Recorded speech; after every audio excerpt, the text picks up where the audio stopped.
Okay, Year 10, so this is the first Holly Portal art video I've posted.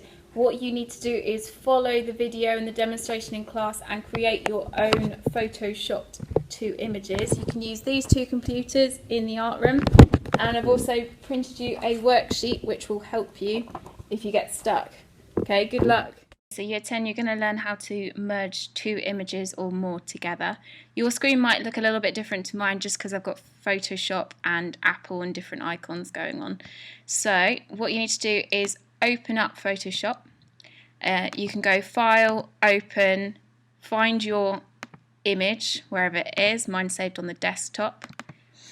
Open it up. So these are all photographs that I've taken in various places.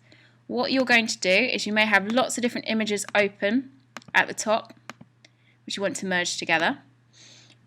You are going to firstly select one of the screens at the top to be your main screen. So I'm going to select this one. And I'm going to start to highlight bits that I want to take and make into new layers. So using the marquee tool, which is here, I'm going to highlight what I want to take, and I'm going to go Edit, Copy, go to my main page and go Edit and Paste. And you'll see there's a new layer being created. So if you want to take a few more layers, you might want to, let's say, take this building here. So I'm going to select that using the marquee tool, Edit, Copy, go to my main one and Edit, Paste. Okay, it's made that onto layer 2. Now what you can do to make it a bit easier is name these by double tapping. So I'm going to name this building 1 and let's say tree. So what we're going to do first, I don't really need to see building 1 at the moment, so I'm just going to hide that layer and select my tree layer. I can move this by using the move tool, selection tool, and I can move it anywhere on my page like that. Okay, so what you can sometimes do, and this is just an extra bit, is you can go down here, you can go to blending options, and you can just make it a little bit see-through so that when you're moving it, you can see where you're putting it. Okay, that's just in options. That's right-clicking, blending options, and changing the opacity. Okay, so masking layers. First thing you need to do is create a layer mask. So you select your layer that you want to create a mask on. You go down here to the mask tool.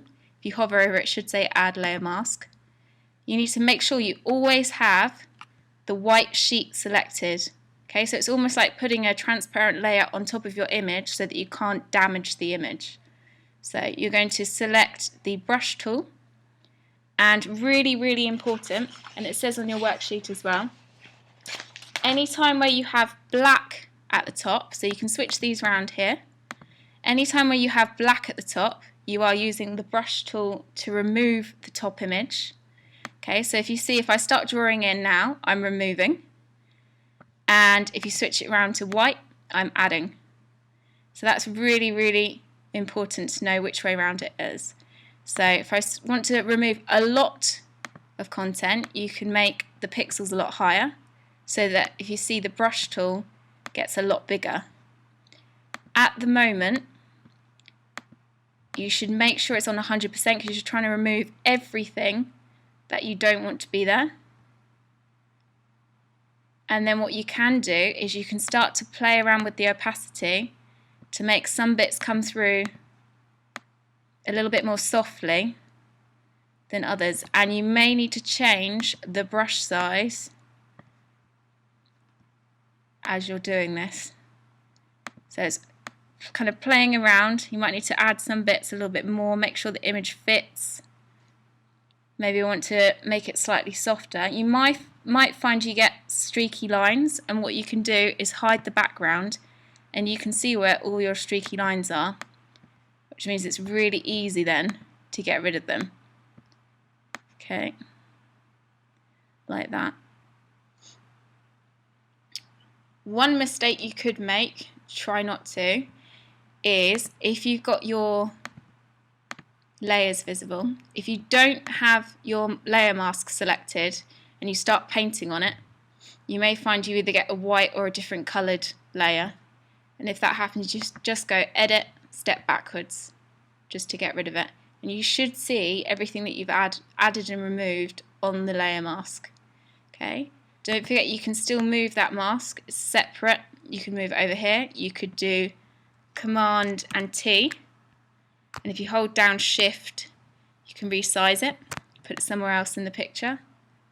And you might then want to start playing around and adding in new layer masks. So even further, creating new layer masks on other layers, adding in buildings into your image.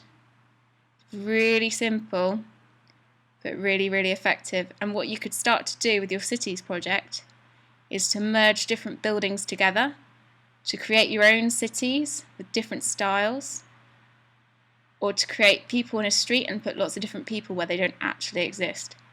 Okay, so remember Command and T on a Mac, and you can start to change where you position some of the buildings. Okay, so what I'd like you to do is have a go on Photoshop, use the worksheets, try and merge at least 2 images together, maybe even one more than that, and bring them to class next week. Okay, thank you.